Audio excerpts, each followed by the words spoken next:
अस्सलाम वालेकुम। मेरा नाम रोशान दियामरी है। इस वक्त मैं मौजूद हूँ चलास हेड क्वार्टर में। गुज़श्ता तकरीबन 21 जुलाई से या उससे भी पहले कहीं बाबूसर में एक फ़्लड आया था, जिसमें मुकामी सतह के ऊपर एक आबादी मुतासर हुई। तकरीबन कोई 10 के करीब घर इफ़ेक्ट हुए थे। उसके बाद 21 जुलाई को थक के एरिया के अंदर तकरीबन कोई 40 पॉइंट्स पे फ़्लड आया, जिससे लगभग 200 से ज़्यादा घर मुतासर हुए। कोई 30 के करीब कैजुअलिटीज़ हुई, उसमें से 7 के करीब लोग अभी भी मिसिंग हैं, जिनको बहरहाल वहीं पे ही उनको यानी कि वहीं पे उनको ही बर्ड कंसिडर कर दिया गया। अगला जो सिचुएशन ये है कि 21 को बाबूसर, देन 22 को गिलगित के मुकाम के ऊपर जो है वो बड़ा सैलाबी रेल आया था, जिसने बड़े पैमाने पर जो है वो इरिगेशन चैनल्स को डिस्टर्ब किया। उसके साथ साथ जो रिवर गिलगित है या जो मुंजा नगर के जो दरिया है उसके एरिया के अंदर जितने भी जो कम्युनिटीज़ वहाँ पर खारी वाली साइड पे थे उनको इफ़ेक्ट किया, जहाँ पर कोई करीबन 40 से 50 घर थे वो मुकम्मल तौर पर डिस्ट्रॉय हो गए। उसके साथ साथ इरिगेशन चैनल था जो मनोगा के साथ इस साइड पे, चाहे वो दनियोर का हो या सुल्तानाबाद का हो, वो मुकम्मल तौर पर डिस्ट्रॉय हुआ था। उसके बाद से फिर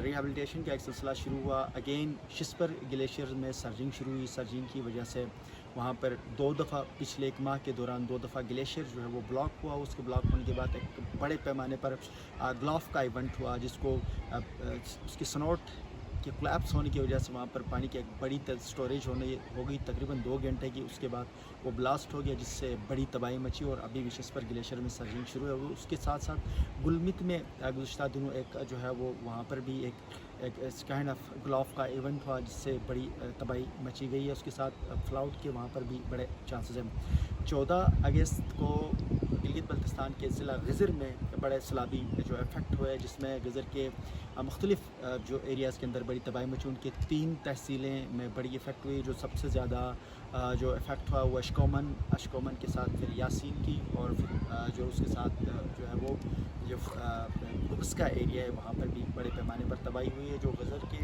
एरिया के अंदर ख़ासकर जो दाइन का एक विलेज है वो शंबर है, उसके साथ कुछ विलेजेस थे, वहाँ पर बड़े पैमाने पर लोग डिस्ट्रॉय हो गए और बड़ी जो है लोगों के घर बार जो है वहाँ पर इफ़ेक्ट हुए हैं। तकरीबन अभी तक के इतलात के मुताबिक ओवरऑल ज़िला गज़र के अंदर भी करीबन कोई 150 से 200 के करीब घर कम्प्लीटली डिस्ट्रॉय हो गए हैं या पार्शली। वहाँ पर एक बहुत बड़ी इस टाइम लॉस का सामना है। 14 अगस्त के बाद मुसलसल बारिशों का सिलसिला जारी है और डेली कहीं ना कहीं किसी एक विलेज को इफ़ेक्ट हो रहा है। अच्छा, इसमें मैंने शायद एक चीज़ बीच में स्किप कर दी। शुरू में तकरीबन इस जुलाई के महीने के बीच में एक फ़्लड आया था, जिसकी वजह से गिलगित के जो इलाका शक्योट है और उसके साथ गज़र की जो पहला गांव है वहाँ पर बड़े पैमाने पर लॉसेस हुए थे और एक बहुत बड़ी आबादी के अंदर ऐसी जगह में फ़्लड आया। अच्छा, इस दफ़ा पैटर्न थोड़ा सा बड़ा डिफरेंट नज़र आ रहा है कि जो यानी नॉर्मली ग्लाफ के इवेंट्स होते हैं वो तो हमें अंडरस्टैंड हम समझ आती है, लेकिन क्लाउड बरस्ट की एक बहुत बड़ी सीरीज़ शुरू हो गई है। क्लाउड बरस्ट की वजह से जिस तरह गिलगित बल्तिस्तान के अंदर हम देखने को ये मिल रहा है कि बाबूसर में 21-22 जुलाई के दौरान बहुत बड़े पैमाने पर क्लाउड बरस्ट में अगर कोई फील्ड एक्सपर्ट या जो सब्जेक्ट्स है जो जिनका ताल्लुक़ है वो ये चीज़ समझ सकते हैं कि तकरीबन कोई 40 पॉइंट के अलोंग ये बारिश का पानी आया। तो वो क्लाउड बरस्ट की वजह से ये मोस्टली मैं बतौर इन्वायरमेंटलिस्ट ये समझता हूँ कि वहाँ पर जो जितनी एरिया को मैंने फील्ड विज़िट किया या जो साइट्स मैंने देखी वहाँ पर वो क्लाउड बरस्ट की वजह से ही लगती है। रिसेंटली तकरीबन 9 अगस्त के बाद मैं गिलगित बल्तिस्तान में हूँ। 9 अगस्त से मैंने गिलगित के मुख्तलिफ बसवात सेक्टर की तरफ मैंने विज़िट किया। शिस्पर हो, नगिर हो, ऊपर हो, इनारची, इन तमाम एरियाज़ के जो आउटफ्लो है जो स्नोट वाली साइड से क्या सूरत हाल उसमें कोशिश की है कि जहाँ तक एक्सेस हो सकता था हमने साइट विज़िट करके देखने की और कम्युनिटी के साथ लोगों से भी इंटरेक्शन भी की है।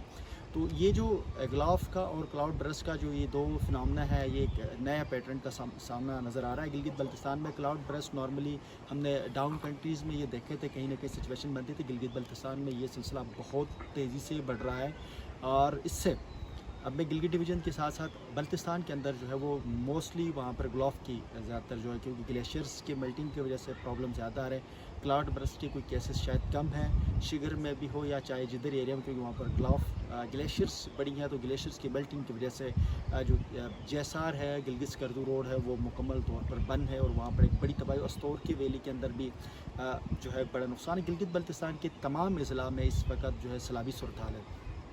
خیبر پختونخوا کے حوالے سے بھی آپ کو علم میں ہے کہ خیبر پختونخوا میں بھی تقریباً کوئی 3-4 ڈسٹرکس میں بڑے شدید پیمانے پر کلاؤڈ برسٹ جس سے بڑی تباہی ہوئی۔ تقریباً ابھی تک کے اطلاعات کے مطابق 300-350 لوگ جو ہے وہ ہلاک ہو گئے ہیں۔ کشمیر میں بھی چند مقامات کے اوپر کلاؤڈ برسٹ کی اطلاعات تھی جس میں سے ایک جو نیلم کا کوٹن جاگران والی سائڈ سے کلاؤڈ برسٹ ہو جس سے وہاں کے پل اور کچھ ایک لوکل کمیونٹی کے گھر اور گیسٹ ہاؤس ساتھ لے کر گئے۔ یہاں پر جو بنیادی نقطہ یہ ہے کہ جو گلوف کے ہو یا گلیشیئر لیک آؤٹ برسٹ ہو یہ مسئلے تو اب ہمارے ساتھ ہونے ہیں چونکہ ہماری کمیونٹی کی آبادی موسٹلی وہ ہے وہ آن ریور سائڈ سے یا ہم ویلیز میں ہے یا ہم چینلز میں ہم نے آبادی بنائی ہوئی ہماری نسلوں سے یہ سلسلہ چلتا آ رہا تھا۔ پہلے کلائمیٹ چینج کا افیکٹ نہیں تھا تو اس لیے ان نالاز کے اندر آبادی تھی تو اس کو فلڈ نہیں آتا تھا۔ اب حکومت گلگت بلتستان تو کوئی ہے نہیں، بہرحال جو بھی بیوروکریسی ہے یا جو بھی اسٹیبلشمنٹ ہے جس کے انڈر میں یہ چیزیں ہیں اب یہ قانون سازی کرنی پڑے گی۔ گلگت بلتستان کی جو نئی آبادی بن رہی ہے وہ نالوں کے اطراف میں بالکل اجازت نہیں دی جانی چاہیے۔ تمام آبادی کو جو نالے کے ساتھ ہیں ان کے اوپر دفعہ 144 نافذ کریں یا جو بھی کر لیں۔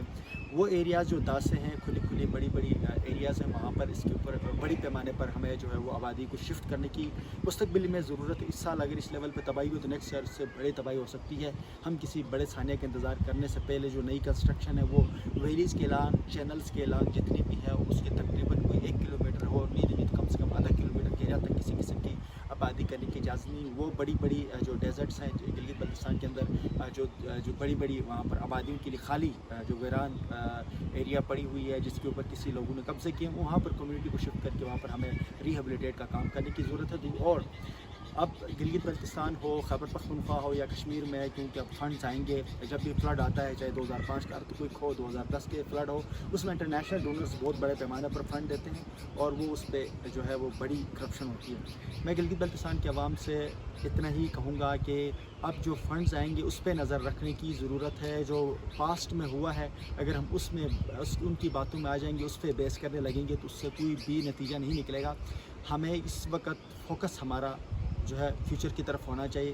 اب جو فلڈ افیکٹیز ہیں ان کے مد میں فنڈز آئے گا اس میں چیزیں آئیں گی تو وہ فنڈز آپ نے لوگوں کے پراپر طریقے سے ان تک پہنچانے میں کیسا آپ کی کمیونٹی کا کیا رول ہے وہ بہت ضروری ہے۔ گلگت بلتستان کی عوام نوجوان اور یوتھ اس بات کو سمجھے جب تک آپ جو آپ کے فنڈز آپ کے نام پر آ رہے ہیں جو فیکٹریز کے نام کے اوپر آ رہے ہیں وہ سرکاری بابو ہو وہ چاہے بیوروکریسی ہو وہ چاہے پولیٹیشنز ہو وہ لوگ کھائیں گے آپ کے پیسوں کو، وہ انجوز بھی کھائیں گے۔ آپ نے اپنے فنڈ پہ نظر رکھنی ہے، جو آپ کے نام پر فنڈز آ رہا ہے اس کو پراپرلی لگانا ہے۔ جس ایریا کے اندر والز لگانی ہے وہاں پر والز لگائیں گے، جہاں ریہیبلیٹیشن سینٹر کی ضرورت ہے جو آبادی کے مد میں فنڈز آتے ہیں جو اربوں روپے کا بجٹ آئے گا آپ کے لوگوں کے لیے اس فنڈز پہ آپ نے فوکس کرنا ہے۔ جب تک گلگت بلتستان کے عوام اپنے مسئلے کے اوپر خود بات نہیں کریں گے آپ لوگ اپنے مسئلوں کا اپنے حق کے لیے آواز نہیں اٹھائیں گے تو آپ کے مسئلے حل نہیں ہوں گے۔ مجھے اجازت دیجیے، اللہ حافظ۔